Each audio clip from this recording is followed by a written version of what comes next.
Moral da história, a partir de hoje você sempre vai lembrar disso. Lembrar de quê? Meios que têm grande permissividade elétrica, diz aí, professor, meios que têm grande permissividade elétrica, eles têm constante eletrostática o quê? Pequena. E se a constante eletrostática é pequena, significa que nesse meio a tendência é que a força elétrica seja grande ou pequena. Se a constante eletrostática é pequena, a força elétrica vai ser o quê? Pequena. Meios como a água têm grande permissividade elétrica.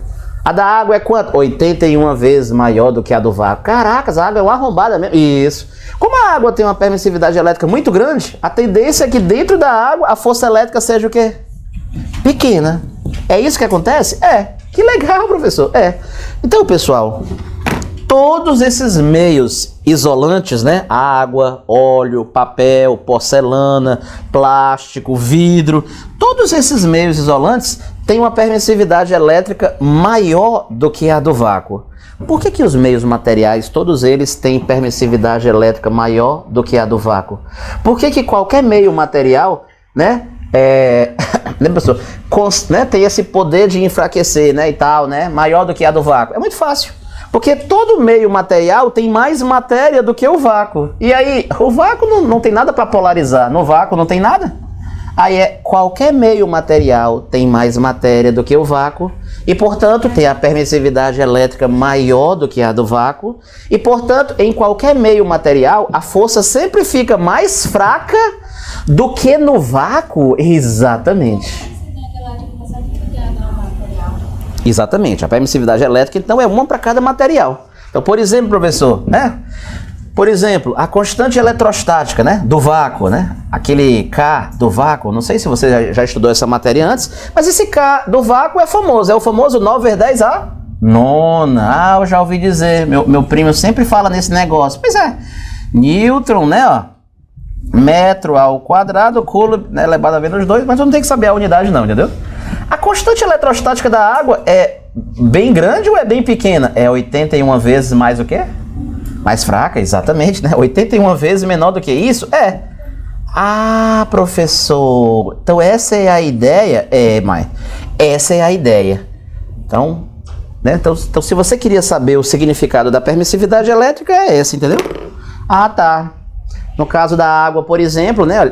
E aí, Moi, não existe só a água, existem outros meios, né? Por exemplo, eu posso dizer que a permissividade elétrica da porcelana é quantas vezes maior do que a do vácuo? Sei lá, 5 vezes maior do que a do vácuo. Existem tabelas, né? Com esses valores, né? O fato é que todo meio tem permissividade maior do que a do vácuo. Todo meio material tem a permissividade elétrica maior do que a do vácuo. Então, todo meio tem capacidade de enfraquecer a força elétrica, né, professor? Mais do que o vácuo. Moral da história. Em qual meio a força elétrica entre as cargas é sempre a maior de todas? É em qual meio?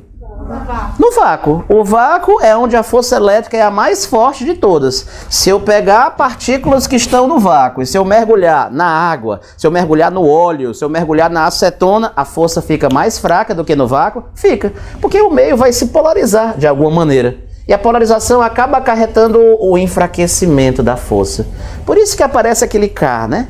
O tal da constante eletrostática do meio, né? Então é isso. A água é famosa por ter grande permissividade elétrica, pelo seu grande poder de enfraquecer a força elétrica através dela. Quem? A água, né? É uma das características dela, né? Grande calor específico, né? Não sei o que mais lá, isso, e aí que é mais grande permissividade elétrica. Professor, então que legal. Então a partir de agora eu já tenho essa noção de que a força elétrica depende da distância entre as partículas, porque veio da lei do inverso do quadrado da distância. O Renato me explicou que depende do meio onde as partículas estiverem. Se elas estiverem no vácuo, a força elétrica entre elas tende a ser grande. Mas se eu colocar em qualquer outro meio material, né, isolante, né, professor? Exato, o meio vai se polarizar e vai haver um enfraquecimento, né, dessa força elétrica. O enfraquecimento é tão mais notável quanto maior for quem? A permissividade elétrica. Permissividades elétricas grandes levam a baixíssimas constantes eletrostáticas e, consequentemente, forças muito fracas. Por exemplo, na água. Já decorou? A permissividade elétrica da água é quantas vezes maior do que a do vácuo? 81, professor, é muito legal, né? Exato, né?